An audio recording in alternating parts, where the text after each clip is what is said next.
Hello, everyone, and welcome to Overselling Parts Unknown, the show where we talk about wrestling and more wrestling. I am your host, Bro with Glasses, along with my co-host, The Insanity. I feel better than the light heavyweight champion up to this point. That is a sentiment I'm sure we all can agree with. We are on a journey through the glory days of professional wrestling, also known as the Attitude Era. Very good video package to start the show. I'm serious because that they do that in between shows too. They do the one with Freddie Blassie in that one where they're like, man, back in the day we were really tough, but those guys putting it up now are still killing it. Yeah, when it comes to video packages, they never disappoint. If you don't shed a tear at a WWE package, you are a monster. I'm saying that now. McMahon wanted Austin to basically pipe down and to be a proper champion. Austin refuses to be a corporate sellout. Austin stuns Vince for a second time and is arrested on the same night. What will happen next? This is Monday Night Raw, April 6, 1998, from Syracuse, New York. Jim Ross and Michael Cole is on commentary. Vince comes out to no music and very loud boos. The crowd wants Austin. They cut to the crowd, right to a guy holding a sign that says Vince is a FAG. Nice. Yo, they're calling him a cigarette. There's nothing wrong with that. Vince says he felt bad about getting Austin arrested, so he had Austin released on that same night. Austin had learned his lesson that Vince wants all of you to know. Stone Cold Steve Austin is no longer a beer swelling, trash talking, blue collar champion. The crowd boos. Vince says tonight you will see a new and improved Austin, or your money back, guaranteed. I wouldn't have said that. I mean, this is Vince we're talking about. He's gonna do like he does many times in future shows and completely not deliver on what he said, what promise he makes. Oh, and this is funny. As Vince is leaving, he is so confused at the crowd boos. Like, he holds his arm out, like, why are you guys booing me? Like, wait, what did I do? Like, he looks so upset. I think that's what makes the reaction perfect. Is that face? Like, I'm just trying to clean up the show. It's one of those things that does not age well. First match of the night, Dan Severn versus Flash Funk. Dan Severn comes out with 30 belts and Jim Cornette behind him. Now, keep in mind, you did not mention the video package he gets. They literally go through a good portion of his UFC history, a portion of one other promotion he was a part of, and then they show like one of his NWA matches. And then he enters the ring. They are building him up as this unstoppable force that cannot be beaten. And I never noticed this at the time, but watching this episode, WWF was like really leaning heavy into these like shoot fighters with Shamrock, Blackman, Severn, Dr. Death comes in eventually, Kurt Angle. A lot of it's because of the popularity that UFC gets, because when UFC first starts, it's basically considered no holds barred fighting, when in actuality it was just like kind of a free form like fighting tournament. Like, it's not like everything was allowed, but there were some liberties you were allowed to pull off. I think, if I remember correctly, 97 is right around when they start kind of unifying the rules and getting an idea of what they want to do. But this is about, I want to say 10 UFCs in. I could be wrong. Yeah, speaking of UFC, Dan Severn is the current UFC heavyweight champion. He is the NWA champion, and he had two more belts I couldn't identify. I don't know if you could. I honestly couldn't recognize him either, unfortunately. I'm sorry. So this is a little showcase match. He's taking on Flash Funk, who is not a bad opponent to make you look good. Severn takes Funk to the mat twice. Second time he attempts an armbar, and Funk reaches the ropes. Cornette is putting Severn over strong on commentary. Severn launches Funk with a belly to belly. Severn hits Funk with a back body drop right into a reverse armbar for the quick submission win. Not bad for his first match. The crowd really didn't give two shits. I think it's safe to say this is the first NWA match you truly cared about. I mean, I like Dan Severn. I don't really care about the titles. I mean, I'm not gonna lie to you. At this point, nobody in the wrestling industry gave that much of a shit about the NWA. So if it makes you feel any better, you're just following his wrestling tradition. WWF Rewind. Dial 10-321. Saved up to 50% on my ass. We get a replay of the Outlaws joining DX and them beating the crap out of Cactus Jack and Terry Funk. The new D-Generation X comes out. This is the DX everyone remembers the most. Triple H has a little sippy cup of water. He hasn't upgraded to the Aquafina yet. I'm sorry. What? That was hilarious shit. A sippy cup of water. He did, bro. He had one of them, like little like the disposable cups you get from like the water cooler. Yeah, he really does step his game up. But to be fair, that was the reason why is because of how he does the whole like entrance theme. Because if you remember correctly, when he's doing the DX one, he's just basically taking a drink of water.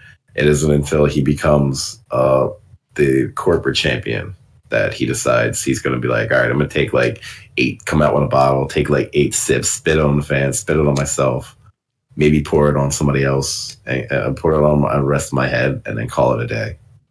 Triple H gets in the ring. He kind of sounds like he's like transitioning, like not in that way. You can really hear him trying to put some bass in his voice, where before he was like, oh, hey guys, it's me, Hunter Hearst Helmsley. But now it's like, oh, this is D-Generation X. He kind of figures it out eventually, but I found that funny. It was nice seeing him actually like come up with a different persona. Whereas he was the lackey for Shawn Michaels. This is his first true moment of him basically coming out and saying like, no, I'm going to run this shit. Everyone gets a chance to speak. Road Dogg does the Outlaws introduction. You know, ladies and gentlemen, boys and girls, allow me to introduce to you the tag team champions of the world. Crowd. That was pretty soft. No offense. Well, the crowd doesn't do it with him. But do you mind if I do it? Oh, be my guest. Ladies and gentlemen, boys and girls, children of all ages. I can't remember the rest of it. I'm sorry. Road Dogg says, this right here, this group is a match made in heaven. There's a chick in the crowd with a glittery DX sign and has DX for life written on her stomach. I gotta rewatch that. I missed that part. X-Pac gets the mic. He says, what the hell's going on? If you came to watch the grumpy old men stink up the joint, you came to the wrong spot. We're D-Generation X, and we're getting jiggy with it. Get this man the fuck off the mic. Yeah, he's so cringe. We are DX, and we're getting jiggy with it. He honestly sounds like the bitter ex-girlfriend with how much he hates on WCW. And then he tries to sound cool because he's like, now I'm out of the relationship. Yeah, this is how much fun I'm having. No, that's funny as hell. Not in a good way. No, in a very bad way. So Triple H cuts. Yo, you missed Chyna's promo. Bro, it was so good that I didn't hear a single word. That's I think that was the whole point of her promo, just staring at the camera and speaking with her language. That she doesn't speak. She's just standing there menacingly. Triple H gets the mic and he says, you wanted a revolution. The WWF wants a war. I don't know what he's talking about. Who wanted a war? I brought the army. Ladies, my bazooka is cocked, locked, and ready to unload. Then their music starts playing, and he goes, oh yeah, and suck it. And then they cut to a lady in the crowd who does not look impressed. I mean, to be fair, like the only person who thought they were at war at the time was WWF, because if you think about it, WCW is still killing the ratings just a little bit. So there wasn't really a war. I want to ask you something. So in the last episode, I was wondering if you picked up on something that I noticed. Have you noticed it yet? The fact that he's using real porn stars and Val Venus is using real porn stars in his promo. Well, you're close. So basically, what I noticed is that Triple H, the whole thing is like dick jokes, right? But then they're about to debut a guy whose entire gimmick is dick jokes. It's like you can't really have two guys doing the same thing. No. Correction. He's not talking about his dick. Val Venus went full, and I'm being honest about this. It is full female stimulation. You must have not heard his promo later. I heard his promo later. He talks about his dick, but he doesn't talk about his dick nearly as much about how much it's used to satisfy women, where Triple H is just making general dick jokes. But you don't find it odd that Triple H and Val Venus, who like in that same like gruff voice, both start ladies? Like that can't be a coincidence. You didn't pick up on it entirely, because if you think about how H does his is more along the lines of ladies, as in like he's actually trying to hype up the crowd. Val Venus slows his shit down like he's literally trying to make somebody come. Or my bad, climax. You can't say come until the second hour. Yeah, you're right, my bad. Cut to DX walking backstage, and they beat up some geek back who's just kind of standing there. They chuck him into a fence that's just kind of sitting by the side and throw a barrel on his head. X-Pac starts slapping the barrel like a bongo, all while Road Dogg sprays DX on random objects. I liked it better when NWO did it the year before. Yeah, that's pretty much what this is that, but we're the immature version. We're degenerates. Yeah, it wasn't nearly as vicious as they made it out to be. I was really hoping they would have done a little better job of it, but it is what it is, I guess.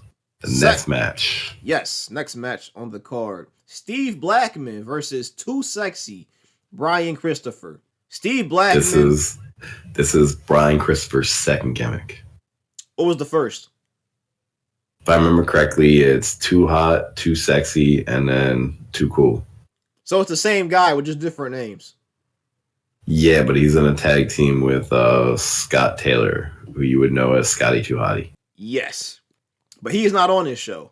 Technically, no. He was on he was in the 15-man tag team, and then we aren't going to see him again until next episode. We mentioned that in the WrestleMania 14 episode. There's just so many people in that ring, man. Like, you could barely make out who was who. That's true. It was a lot of, like I said, they could have made that 4-person match or 14 match, and it would have had the same fucking whatchamacallit, ending. Steve Blackman comes out with his sticks, does his karate moves. I mentioned this before, but Steve Blackman is in incredible shape. He's putting so many guys on this roster to shame. Tennessee Lee is on commentary for about 30 seconds. He talks like a horse, like I mentioned before. Blackman is still feuding with Jeff Jarrett for some reason. Midway through the match, Brian Christopher drop kicks I'm about to say Blackman. And Brian Christopher yells, Jerry's kid at the crowd. It was like two dudes heckling at him about being Jerry Lawler's son. I don't know why that got him so upset. Because Brian Christopher is actually the son of Jerry Lawler. Yeah, I know that, but like I don't know why people chanting that at him got him so upset. Because the reason why he used the name Brian Christopher, and that was actually his choice, was because he didn't want to be known as Jerry Lawler's kid. Like that was a legit like insult, because he was literally trying to distance himself from his father so he can make his own name. So Blackman reverses a powerbomb attempt into an Alabama slam. Brian Christopher dodges a drop kick, goes for a top rope crossbody. Blackman reverses, bicycle kick, and applies a crazy looking arm submission for the win. Tennessee Lee returns to introduce Jeff Jarrett, merely a distraction for Jarrett to sneak behind and crack Blackman with a guitar shot right over the head. No one does guitar shots like Jeff Jarrett. It's honestly the only thing he's known for besides being the guy that like sucks up a lot of TV time. More DX hijinks backstage. The disciples of Apocalypse's motorcycles are sitting there. Triple H, Triple Dog dares his boys to piss all over him. Maybe it leads to something. We'll see. To be fair, them pissing on the bikes is literally WWE's literal attitude towards them as they eventually get rid of this group. I can't imagine why.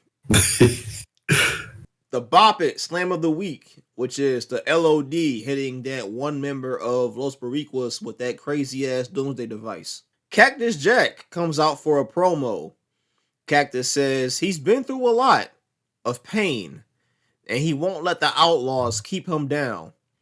He puts over Terry Funk, who is not here tonight, as one of the toughest bastards in the industry. Funk told Cactus as he laid there with his tag belt, "I'm going to be all right because I just wrestled what I considered as my last match, and I always wanted to retire as a WWF champion." And this is where I had to pause the promo to contain my laughter. Because Terry Funk would have a bunch more matches before that? I mean, after that?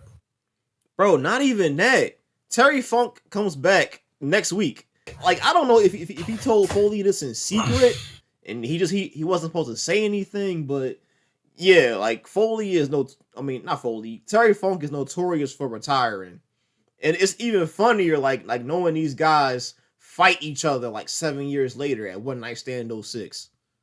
This man is crazy. Yeah, but the other thing is, like, he also, like, this would be one of his last WWE runs in general. And after this is over, he would go back to ECW. Where else was he going to go? I mean, not a lot of places, but still, it's still funny as shit because, like, it's one of those, like, comments where you look at it in hindsight and you're like, yeah, that don't check at all, bro. Now, did you notice anything about that promo? I did not finish the promo yet. Should I keep going, or is there something you noticed before? The fact that he's going through the first part of the promo, whatnot, as he's saying it, it's literally the start of another promo. I don't know if you can guess it, especially after you finish. Let's see if you can get it.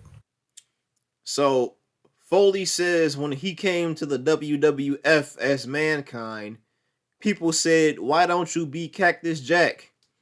He put on a tie-dye t-shirt and glasses. People said, "Why aren't you Cactus Jack?" So I finally became Cactus Jack. And as he laid there, helpless, after giving you all the goddamn energy I had, all he could hear is the crowd chanting for Austin. He has nothing against Austin, but what you people did to him and Terry Funk was goddamn disgusting. And he is waiting for a public apology. Crowd is dead silent because they don't know what the fuck he's talking about. And then Cactus said, "Hold up, almost there." And then he says, "Fine, you won't be seeing Cactus Jack for a long time." He grabs the mic one more time and says, "To anyone who appreciated a Cactus Jack match, thank you. The rest of you," he just drops the mic. And the same crowd who said Foley didn't appreciate him is now cheering and applauding as he leaves because they either thought he was retiring or leaving for a very long time. Did you notice how on commentary they were literally like still saying what's he got against Austin, even though he basically says in the promo he has nothing against Austin? Yes, this felt like a teaser for Foley versus Austin. Now, did that promo sound familiar? Yes. What did it sound like? It sounded like Kane Dewey. So I wasn't the only one getting that vibe. Thank God. No, because like especially when he's doing like that real like slow methodic talking, and he goes into like that small bit of rage for a little bit and he calms back down. That's exactly what I thought of when I first heard it. Because like it's the one promo everyone knows him for.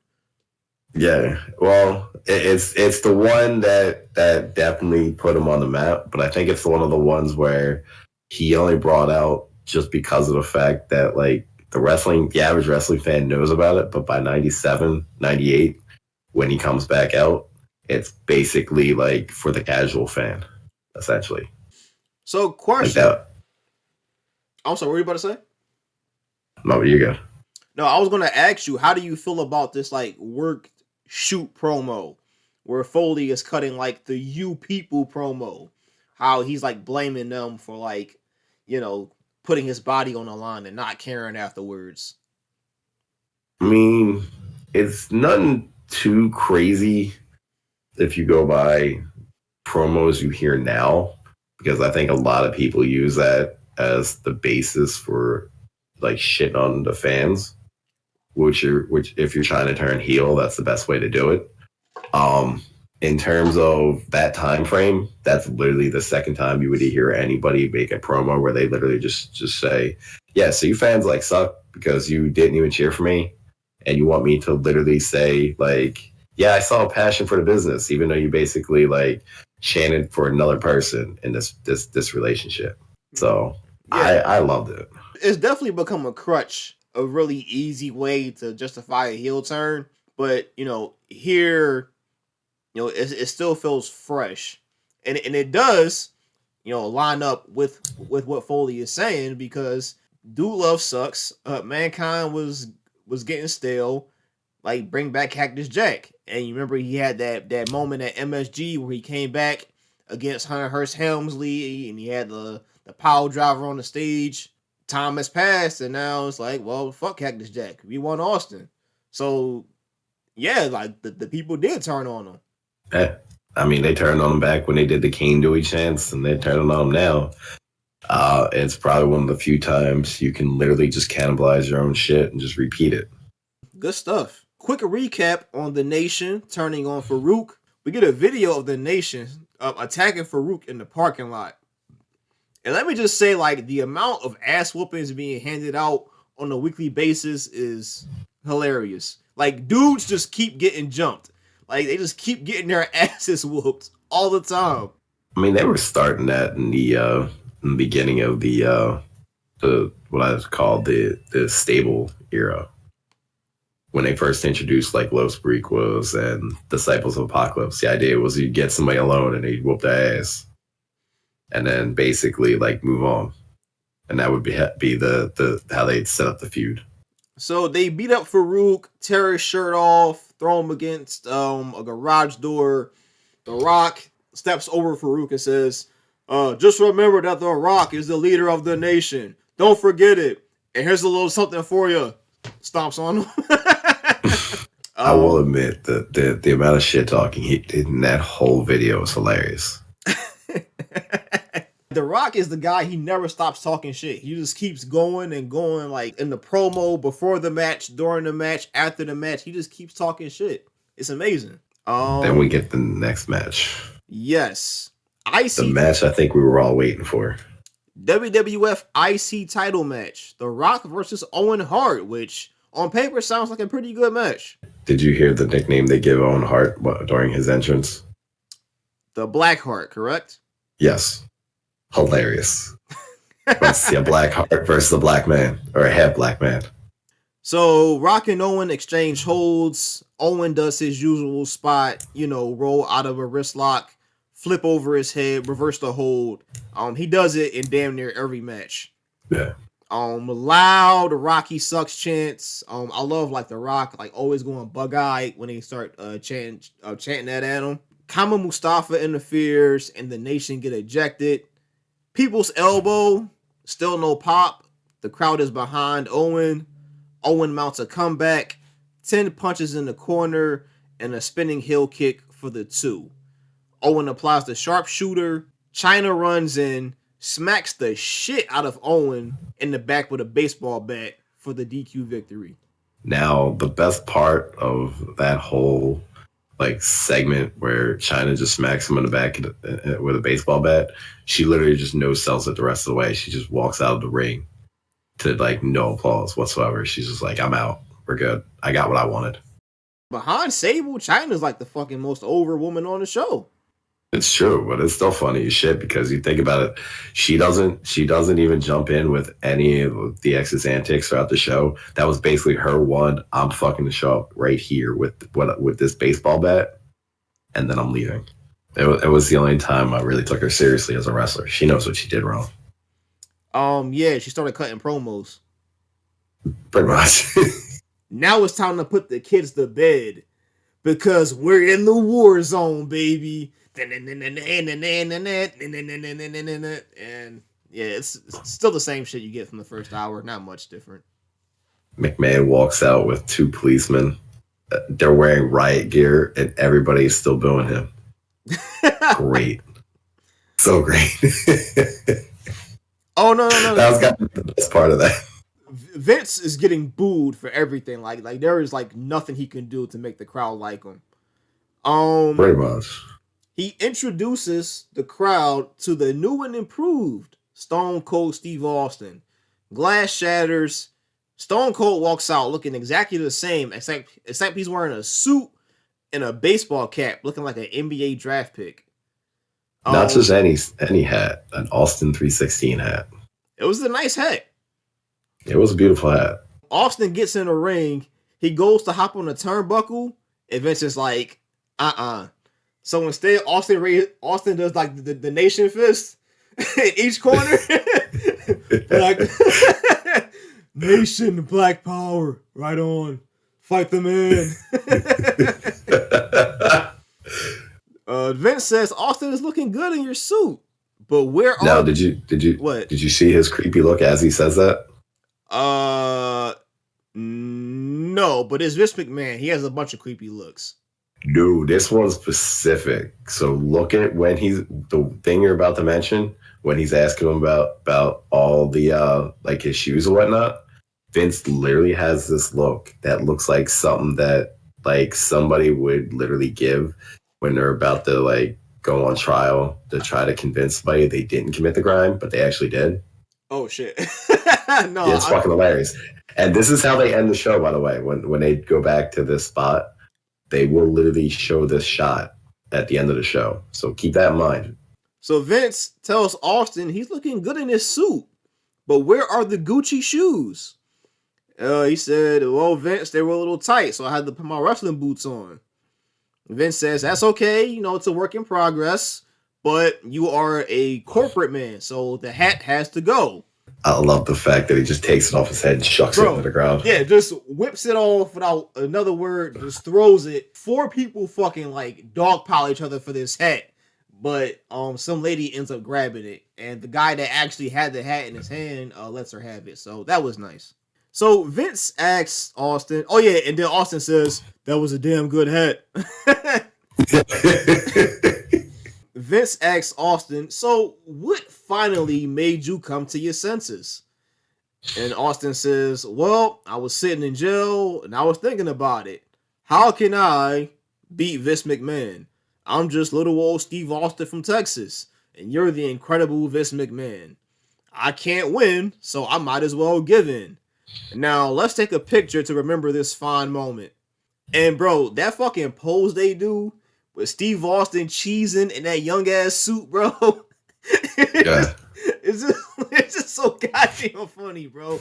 I've never seen Stone Cold smile like that. Now, the best part of that segment, as we all know, it's about to come up. Austin proceeds to sack tap that man so hard that you would have thought Vince lost the testicle. Because he literally, that man bows down so hard. Either he sold that or he actually got sack tapped hard. You know, well, knowing Vince McMahon, I wouldn't be surprised if he told Austin, yeah, just go and lay it in there. Austin said, no problem. Pop. And it's even funnier because like the 2 cops that he brought in to protect them just stand there. They don't do anything. They really don't. This guy who has a history of like assaulting people literally just assaulted the owner of the company and they did nothing. Both y'all fired. Mm-hmm. Yeah. Stone Cold eventually removes his suit as Vince is lying down, crying his eyes out. This will be the first time that Austin removes his suit, considering that he will pretty much do the same thing at a Hall of Fame, at his Hall of Fame induction, when he basically bashes Men's Warehouse. as he literally takes it off, the only thing he's wearing is socks, his underwear, and an Austin t-shirt. I think it's the Stone Cold University one. Or no, it's the Hell Yeah one. I think it's the one was like raise hell. You want to raise hell, I think. Yeah. Those are the only things he's wearing in the ring at that point. Yeah, my man out here in his fucking night clothes. He about to go home and take a nap after this. Yeah, I thought he was gonna wear his like wrestling trunks. He's like, nah, straight up underwear. I thought that was a very, very appropriate thing, but still funny as shit. The other part of that is the fact that he pretty much screams into the mic, "Don't trust anybody." DTA. First time I've heard of it mentioned so far. Yeah, and this becomes the norm, where Stone Cold would just do everything in his power just to torture Vince McMahon. And the amount of creative shit he comes up with, well, we'll get there. The DOA, aka Disciples of Apocalypse, hit the ring to call out DX, and they immediately leave. Y'all could have done this backstage. Yeah, it was such a awkward segment because DX doesn't even give them the time of day. It's probably one of the, what's the word I want to use? It was probably one of the worst burials of a team that a person can do, because they literally just don't even show them. You don't even get a Titan Sean. It's just nothing. They're like, hey, we're gonna get you back for fucking our bikes up, and yeah, just crickets the whole way. So, did you notice anything particular about the bald DOA member cutting the promo? They said, I was looking because I didn't know who the two guys were. I didn't realize they were the Harris twins. Yes, they are the Harris twins. But then again, I've only seen the Harris twins like twice before they joined the DOA.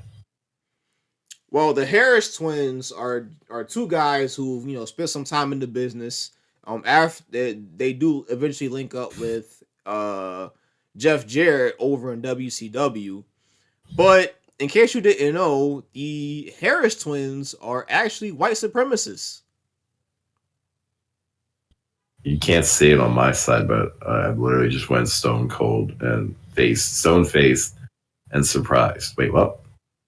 Yes, the Ron and Don Harris are white supremacists, and in this promo, I don't know which brother is talking, but if you look on his left arm, you can see two lightning bolts, which are symbols of being a neo-Nazi. Fun fact: they took the two things are actually SS references, but the SS is double Sieg runes, and no, they don't mean that. Are you talking about the Harris brothers? Yep. The basically the two lightning bolts they use are technically they're not entirely lightning bolts. They're supposed to look like Sieg runes, which Sieg runes are basically like a Nordic alphabet thing. And it's basically what the Nazis used when they ended up coming up with their iconography and symbology. I could be wrong, but these the way it's used now amongst neo-Nazis, because there's a difference between here's where it's going to get crazy. There's a difference between white supremacist. When you get into the white supremacist subcategories, there's a difference between just a straight skinhead and a neo-Nazi. That's where it gets crazy, because if I remember correctly, the neo-Nazis straight up worship the Nazis, where the white supremacists, the skinheads are both basically just straight, like, I just don't like anybody who's another race. They didn't care about the Germans. They were like, nah, the Nazis were that thing in the corner. I could care less. I was a fan, but I didn't worship them. It's like being MAGA. That's what a neo-Nazi is. But in the case of the Harris brothers, yeah, pretty much. It wouldn't shock me if they were actually racist or neo-Nazis, because technically, the neo-Nazis went hard in everything that was Nazi symbology. Well, I'm just gonna leave it at that. That was my understanding of these two. Hey, if I'm wrong, I mean I'll gladly run it back. But that's been the word about those two for years. And listen, I'm just explaining it. I'm not saying they are Nazis or not. I'm gonna actually look into that, because if they are, then that's definitely Siegruns, and that they are definitely Nazis. Oh shit! I got lost. Where were we? We were at the Disciples of Apocalypse. So our next spot's going to be the intergender match between Luna Vachon Luna Vachon versus Matt Knowles. They did say his name on commentary. Goldust beats the crap out of him before the match starts. Leaves him for dead. Luna Vachon comes in, hits a monkey flip out the corner, top rope headbutt to the ribs, and that's all. Just giving Luna a little bit of juice before she loses to Sable at the pay-per-view. Pretty much. I didn't even try to learn the guy's name because I thought it'd be a waste of time. Well, I mean, they said it, and I just happened to hear it, so I just threw it out there. Yeah. Listen, we're giving that guy way more respect than WWE, because he didn't WWF, because they didn't even let him fight Luna. He just straight up got his ass whooped by Goldust. So we get our weekly Val Venis package, video package. That is. He says, "Did you catch the Oscars? Jack went home with the prize again. But Mr. Nicholson, you have nothing on Val Venis. My latest film, titled As Hard as It Gets. Ladies, let's just say I really rise to the occasion on this one. Ladies," he just keeps saying it, "when I get up for a role, I never come down. It's all work, and hey, maybe a little bit of play, but somebody's got to do it. And ladies, when Val Venis enters the World Wrestling Federation, it's going to be a scream." Yeah, I mean, I don't know how long until this guy shows up, but Val Venis is getting more hype than like most guys on the roster. Yeah, pretty much. Like, I'm trying to look it up, but I'm pretty sure the two women he's with are actual porn stars. They might be. I mean, I wouldn't put, or maybe like just like local strippers, like how they would do with The Godfather. Just go to like so and so town, and be like, "Hey, you want to be on TV? Like $100?" Like, "Oh, sure." I could have sworn the women that he used were women he actually had in his strip club. No, it was a mix of local strippers and like development girls, because I believe Victoria played one of the hoes at one point. I definitely know some of the developmental divas were definitely in that group, and Victoria was definitely one of them. But I'm talking about in terms of, if I remember correctly, that was when Charles Wright actually had a strip club, and I could have sworn he used his own strippers for that segment. I'm not sure. I mean, maybe when they were like in his hometown, but like they're not paying these girls to travel with them. That's true, but it wouldn't shock me if he was doing it out of his own pocket. Mark Merrow versus Ken Shamrock. Mark Merrow and Sable come out. Sable titties jiggling like two water balloons. Good God. Mark Merrow tells Sable, "Get out of here." Boo! Crowd is pissed, and they're chanting Sable's name as she leaves. This match doesn't go long at all. The Nation comes out to attack Shamrock, who grabs a chair. Shamrock. So do you know that spot where Kevin Owens like swings a chair to the rope and smacks himself. Yeah. Shamrock almost does the same thing, but he misses his face, and he's holding like the chair upside down. So like if one of those legs would have cracked him, bro, he probably could have split some skin. Yeah, I did love. The only part I loved about that was the fact that he saw he was about to get jumped, and he was like, "Nah, we're good. I'm not gonna run away. I'm just gonna grab an equalizer." But they kind of like spoiled it a little bit, saying that he wasn't gonna get like the comeuppance, or the nation wasn't gonna get the comeuppance from it because of the fact that he was holding it upside down. It was almost like he was telling people, like, "Yeah, I'll probably get my ass whooped because I'm not even holding this chair right." The nation surround the ring. Mark Henry gets the drop on Shamrock, hits his own belly to belly. Big splash from Henry, sky high from D'Lo Brown. The Rock grabs the mic. He says, "This is a new era. This is a new nation. Here's a little something for you." And he stomps on Shamrock. I'm like, bro, like, just do this every week, bro. Just beat somebody's ass, talk shit to him, and just stomp on him. Here's a little something to go home with. Taker comes out for a promo. I didn't listen to a word he said. All I know is it was mostly him basically. Like I didn't write down anything like everything they said because frankly the bulk of it was just too much to really go crazy with, and there wasn't anything too memorable about it. But it was like the gist of what he came out to was essentially like, you're a dark power, but I'm the Dark Lord. Like you're essentially in a different level with me, and I had to put you in your place. Like he didn't even. It wasn't even like him apologizing. He was like, "No, I'm darker than you. You lost. Game over.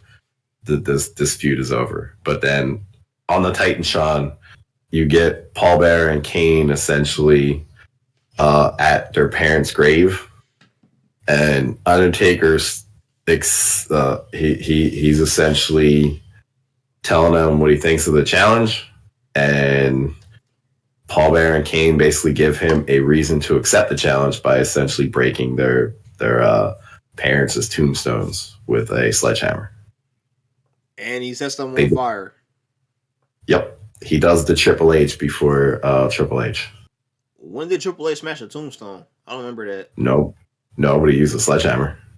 To do what? To use a sledgehammer. Oh, okay. Yeah, he used a sledgehammer to break the tombstones. Oh. All I'm saying is Triple H ripped off Kane. That's what I'm trying to say. Triple H ripped off a lot of people. Shane Douglas. Ric Flair. Oh, that was ominous. This is evolution. So DX versus Disciples of Apocalypse, 6-man tag. X-Pac is not cleared to wrestle, so he's doing commentary. Doesn't say anything of substance. The DOA come right out, get to throwing hands. The crowd is chanting for the DOA, which is kind of pissing me off. Did you see the shirts that the New Age Outlaws were wearing this week? I did not. What's his name? Was wearing a Billy Gunn was wearing a Mr. Hanky shirt, and if I remember correctly, what's his name? Road Dogg was wearing I can't remember what it said, but it was definitely like it looked like an actual original shirt, but he was making fun of somebody on the shirt. Yeah, I do remember the Outlaws when they first got together. I remember one time they came out wearing like Cartman and Kyle t-shirts. I think they were wearing like a lot of like probably like their own shit to the ring, but eventually they just start wearing like DX shirts. I think it's probably because of the fact that they probably got sued or got a cease and desist letter from Comedy Central. That's the only thing I can think of. I mean, they were doing it for weeks though. Like on TV. Yeah, but that's the thing. Like a lot of time, there's a lot of things that WWE does and WWF did where they do stuff and they try to get away with it for as long as they can, and then once like the cease and desist letter kicks in, then they have to eventually stop it. So I think this was one of those things where they did it for as long as they could. That shit is so dumb, bro. Like it's free promotion. Like I never understood that. Yeah, but it's free promotion, but you're still doing it without like paying anybody. Yeah, did you actually hear that happened to what's the name recently? Rey Mysterio. Hmm? Marvel sent him a cease and desist because he would Oh come out yeah, on for the one. pay-per-views with like superhero inspired costumes. Yeah, Like that I can kind of understand. But wearing like a fucking t-shirt with a character on it, like that's dumb. I mean, yeah, but to be fair, like you know, you're representing another company. Chains and Road Dogg start the match off. There's a Tyson give me a blowjob sign on the hard camera. Good luck with that. Chains is giving Road Dogg the business, so he tags in Billy Gunn. Gunn is going against one of them. I don't know who it was. The Harris brothers do hit a pretty decent tag move. JR calls Triple H cerebral here. I didn't know they were Yes. calling him that this early on, which is interesting. The other thing is the DOA gets way more offense than I thought they would get. Bro, they were whooping Road Dogg's ass in this match. They were serving Yeah, this motherfucker. and just the fact that it ended up taking Triple H to hit a pedigree to finish them off is insane. Like that was the part that I looked at and I'm like, wait, they're gonna allow Triple H to finish the match. You knew it would have been a burial if Road Dogg had gotten the pin off of like a dumb move, but they were like, nope, we're gonna give you the proper burial, and it'll be Triple H literally hitting the pedigree. Triple H tries to stop the hot tag, but Chains comes in, pins Triple H, but Gunn breaks it up. Gunn takes a back body drop. Triple H uses the distraction for a pedigree to Chains for the win. DX beat down after the match. They tie Chains to the rope after a power driver on the chair. Did you, Chains, did you did you see how they tied him up? yeah, like Jesus style. Yeah, and they also they also tied his neck to the rope. I did not see that. I could have sworn that's how they did it. I know. I know they try to hang him too. I know they tied his wrist. I didn't see him. I didn't see him tie his neck. The LOD make the save. Yeah, LOD make the save, and we get a huge brawl to end the show. And that was Monday Night Raw, April 6th, 1998. What did you think?